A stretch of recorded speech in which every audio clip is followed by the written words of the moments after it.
The Foolish Rabbit. One day the rabbit was sleeping under the tree when a bubble fell on her head. He woke up and thought that a part of sky was falling. He started running, kept shouting, "The sky is falling! The sky is falling! Run for your lives!" Many animals believed on Rabbit and started running with him. The butterfly who was sitting next to Rabbit started plugging. "Hold on, friends," she said. "Do not listen to Rabbit.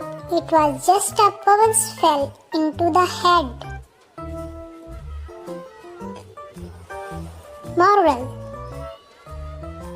do not believe everything others says before first finding out for yourself.